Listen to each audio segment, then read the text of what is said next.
1 second. Let me put my plane on airplane mode. Okay.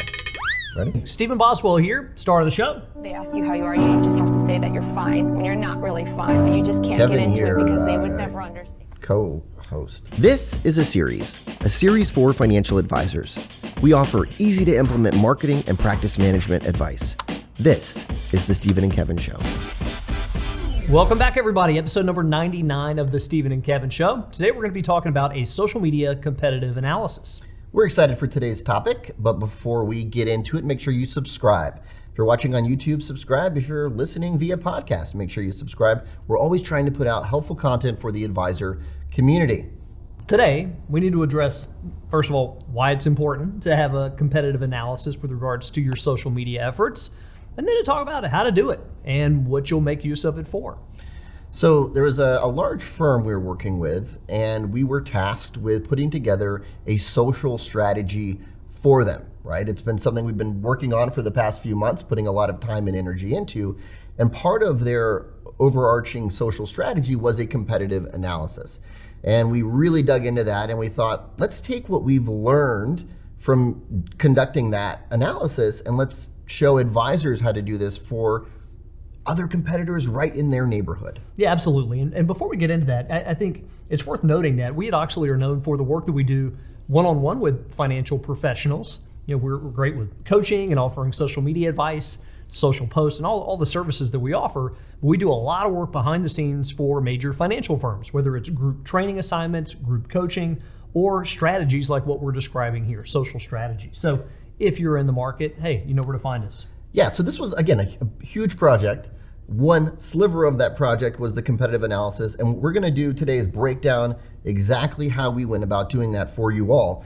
But why does this even matter? When we think about why would an advisor go through the trouble of doing this? Well, there are a number of benefits, but I think what enables you to do this is just the transparency that's created with digital marketing. Right? You think about traditional marketing, whether it's print advertising or a billboard. I mean, some of that stuff is visual, but it's hard to get a good grasp all in one location of what a competitor might be doing. Or even traditional, client acquisition techniques like networking in the community. Let's say you're my competitor down the street, and you're bringing in a ton of business from your country club. How would I know? Exactly. No idea, right? Exactly. With social, it is transparent. I can look up your profiles just like anybody else. We can even dig into how you're advertising and what those advertisements look like. Yeah, so that transparency is pretty fantastic if you use it to your advantage, right? So it's going to take a little bit of digging. So that's what makes it possible, right? Yes. But in terms of why you would want to do it, it's nice to know what competitors are doing, not because you want to mirror their approach, not because you can't figure out things on your own, but it gives you more insights than you'd have when you're in your own bubble. I was on a webinar earlier today, and one of the questions was phrased as, what percentage of financial advisors are on social media? And I thought, I don't have the answer to that question, but it's also not all that relevant. It's not how many are on there, it's how many are on there in a really compelling manner. Right. And the answer is a very small percentage. And if you're one of the many financial advisors who have a more starting point social profile on Facebook, on LinkedIn, on any of the networks, there's a lot to be learned by studying competitors who are better at you in this space. Yeah, we could identify, the type of content they're putting out, what seems to be working, what's not working, if we could differentiate our marketing in some way, and even knowing their ideal client profile, like their target market. I mean, there's just a lot of benefit to this exercise. And it's not just for financial advisors. The same holds true for us at Oechsli as well. Yeah. When you study what other people are doing, it sparks some creativity in your mind. And you also hear the phrase, you don't know what you don't know, right? If you're not a student of other people's posts, of other people's advertising campaigns, then you haven't broadened your own horizons enough. Yeah, we were talking about this recently with some of our coaching clients, just this concept of let's conduct a social media competitive analysis. And one of them who is very advanced with social was saying, I never thought of this. Like, why didn't I think of really conducting more of an analysis of what competitors are doing? And so a lot of different benefits to doing it. Again, yes, it is an educational exercise, but we're going to also talk about putting some of that to use. I remember when I started at Oechsli, one of my first projects, I was in grad school at the time, and I think it felt like kind of a grad school project, but Matt wanted me to do a competitor analysis on other people in the space. And I think in the beginning, I thought, this is kind of a waste of time. Like some of the stuff that we're doing is already a little bit more advanced than others, right? So why are we worried about what deliverables they're providing and so on? But as you get more into that project, and as we've done similar projects since then, you start to pick up one little idea, one little tweak to what you're doing, one little nuance to how you should do this going forward, and it helps. Exactly. So again, hopefully you buy into the concept. Yes, this is something I should do, we should take seriously. Now we're gonna walk you through sequentially how to go about doing it, right? And we're gonna start with selecting your competitors. So how do you go about picking, let's say 3 to 5 competitors that make the most sense to analyze? Yeah, and some of this is personal preference. Yeah. My personal preference would be to pick those who are better than you at what we're analyzing here, which is social. Agreed. Right? They might have 4 times the level of assets that you have, but have a lousy social presence. How much is that helping us to analyze what they're doing? I mean, it might be interesting to say, oh, look how lousy they are, but it'd be a whole lot more interesting even to look through those who are half your level of assets, but who are crushing it on social, the up-and-comers. I agree. So there's something that when you're thinking about looking at, let's say, other advisors who are doing a really good job, some of this might be aspirational. Well, from a social standpoint, because Right. like if you were doing a competitive analysis in general, or around the business model in general, you'd be thinking about apples to apples, who do we run up against in the community? Like what services do they offer? What type of expertise do they have in-house? What are their differentiators? That's a whole different exercise than a social, from the social side. True, very true. So, maybe it is some that you've heard in conversation who do a good job. Maybe it's a Google search. Maybe it's ones that you've noticed that you thought, gosh, they just crush it on here and I want to see what they're doing. How many should we select? I threw out just briefly 3 to 5. We don't want to do too many. This can get cumbersome as well, but I feel like that's a good starting point. But 3 to 5 who you, with a quick look at their profiles, could say, you know what, they're doing some good things here. Yes. Maybe you wouldn't emulate their entire presence online, but there are 1 or 2 things that you'd pick out and say, you know what, love that video series they're doing. Is there any benefit to finding competitors who are doing a poor job? I think so. I think there is Not hard to find. That's true. It's probably not hard to find, but it'll show you some things not to do, right? Especially when we start digging into the numbers and whatnot. That was one of the things that we had uncovered with this project is, some competitors who are just doing a poor job. Well, let's make sure that we don't go down that path. Okay, so step 1, we know who we're going to analyze. Step 2 is to determine their usage. So how we broke this down is into 3 different categories. We determined for each social network, is the competitor active, meaning they've been posting over the past 6 months or so? Are they inactive, meaning we can't even find a profile? And then third, are they present but inactive? And we see that sometimes where someone created a profile, they have a YouTube channel, but geez, they haven't posted on that thing in 2 years. Yeah, and you can't read too much into that, right? You can't read into it to say that, well, they no longer post on YouTube because it was ineffective.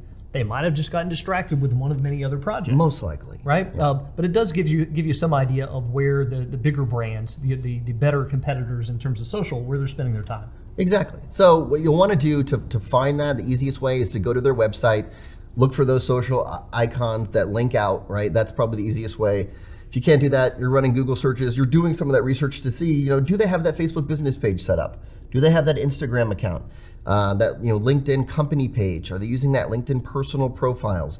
YouTube accounts? Are they on TikTok, right? I mean, what are they leveraging right now? And are they active or inactive? Yeah, and to give you a cheat sheet on that, I mean, think in some order here of LinkedIn, Facebook, YouTube, Instagram, Twitter, in some sort of a rank order there. Yeah, absolutely. So, and just a pro tip here, bookmark these links, because when you're going to be coming back here and you're going to be running numbers and analyzing what they're doing, it's a pain to have to search for them every single time.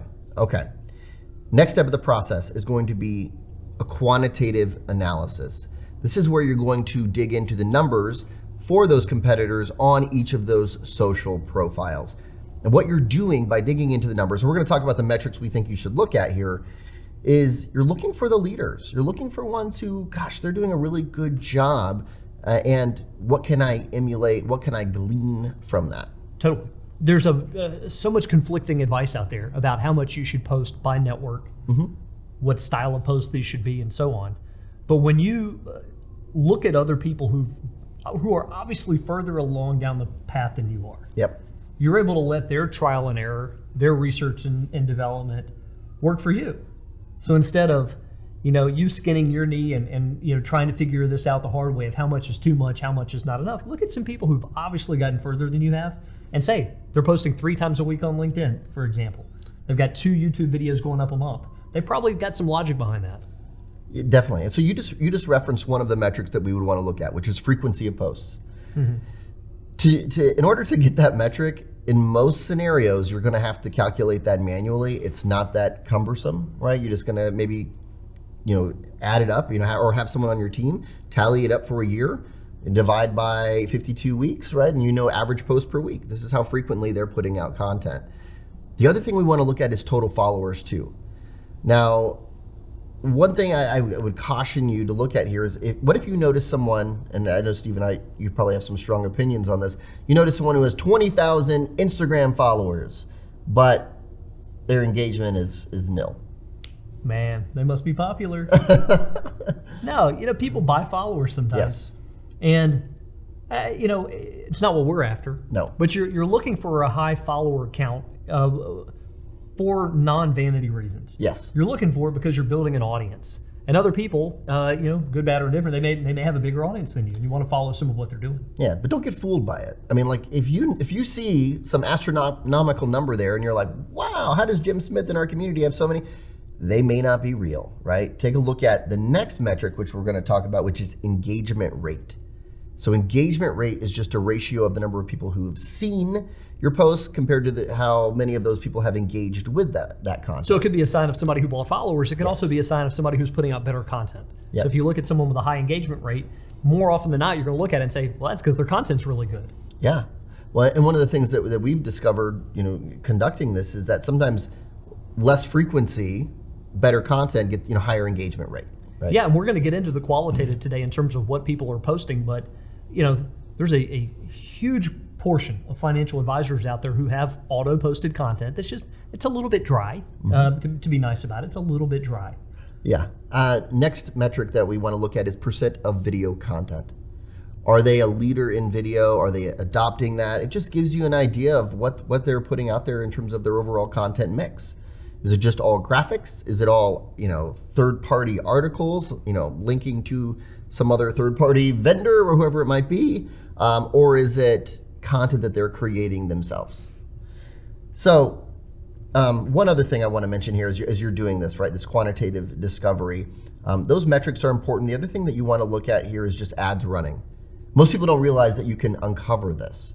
We can look on Facebook, go under the transparency, the ads library, and identify the ads that they have currently running, which is so helpful. And then you can also do this through a LinkedIn company page as well. And the reason this exists is because Facebook was under some scrutiny to make sure that the advertisers, that it was known who was doing the advertising and what they were putting forth. Because otherwise, unless you're the target of said advertising, you're not seeing it. Right. But with your competitors, dig into it, especially the bigger ones who are running ads. It's really interesting to us to look at that because you're seeing not only that they are running ads, but who are they really after with this? Who are they targeting? What is the messaging? Is it to promote a webinar? Is it just more awareness focused? Yep. Like what are they doing? You can steal so much from that. I love it. So just to kind of recap a few of these, we're looking at total followers, right? That's one of the initial metrics we want to look at. Frequency of posts. We want to get it down to posts per week. That's a common question we get, though, from advisors is, well, how frequently should I be posting? Well, let's take a look at some competitors in your area and let's see what they're doing, right? Percent of video content, engagement rate is one, ads running. And then there are a few others that you can dig into. There are some websites that you can subscribe to or utilize. One is called Social Blade. That'll actually, you can put in a URL and it'll tell you on Facebook, hey, these are the average comments per post or average likes per post for a particular competitor. When you're thinking about division of labor on stuff like this, because I know some of this sounds kind of tedious, right? You've got to go in and count posts and do some math. Yeah. You may have an opportunity for other team members to help you out on that. So if it is the person in a marketing role in your team that takes that on, great if you have that. If it's an intern type task, all the better. If it's a family member of yours who's looking for something to do over the summer, the manual aspect of this can be farmed out. Now, other parts of it, the analysis of this, the creation of new content series or posts is going to require a lot of you. But this first phase of, let's identify who these people are and run some math on what exactly their game plan is. What's interesting is to look for those outliers and look for those trends, right? When you start putting this into an Excel spreadsheet, right, you're going to notice a few that you're saying, wow, like their engagement rate is really high. Well, now I really want to see their content, right? You're going to notice those outliers and you're going to want to dig in even further. So we're looking for those. Now, let's move to the next part of the process, and that's going to be the qualitative analysis. What are the things that we're looking for there, Stephen? Well, the reasoning for this is that you could look at the quantitative side of it and say that XYZ firm is posting twice as much. Well, you might think I need to do that. They're looking really good until you look at the post and they stink. Right. They're vanilla, boring. They're just, they give no insights into the credibility and the smarts of the financial advisor and team themselves. Mm-hmm. Right. So the qualitative side is, let's look at the design. Let's look at the ideas put forward. Let's look at the degree to which these team members are part of the post, part of the videos. I like that. Let's look at whether or not these are individual concepts or series. Yep. Like there's so much you can pull from just looking at snapshots of their post. I love that. So when you say snapshots, that's a good exercise, by the way, is to go and actually create like a mosaic of, for this competitor, imagine, a spreadsheet or some sort of slide deck where you have snapshots or screenshots of everything that they've been posting, right? Is that branding on point? Are they putting out content that bolsters like one particular person on their team? Right? Are they creating thought leadership in that way? A lot of good stuff that you're looking at here. And the other thing that you want to do is marry that quantitative and this qualitative. So if on the quantitative side, I notice someone has an amazing engagement rate, now we're looking at what they're posting. And we're trying to identify the posts that get the most engagement. What are they doing right and what are they doing wrong? I would say that almost all of you out there, probably everybody watching this, has the subject matter expertise to pull off a really good social presence. Now, what you uncover in the qualitative analysis is how some of that ought to be packaged, right? Every one of you, if you were in front of a client right now, you'd be talking to them with a great amount of authority, with some really good advice on how to manage money, how to plan for retirement, all the things that you do really well.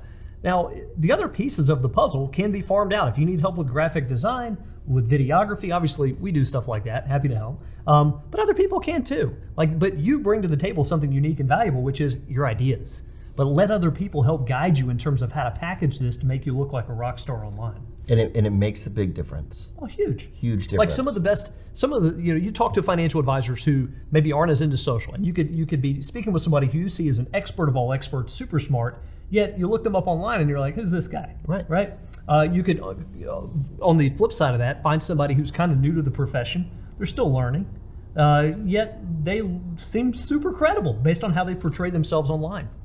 Exactly. So you're taking a look at all of that stuff, the topics that they're talking about as well. Right? Where are they getting those topics and how personal is their content? Does it look like they had a hand in actually making the content? Again, that stuff makes a difference.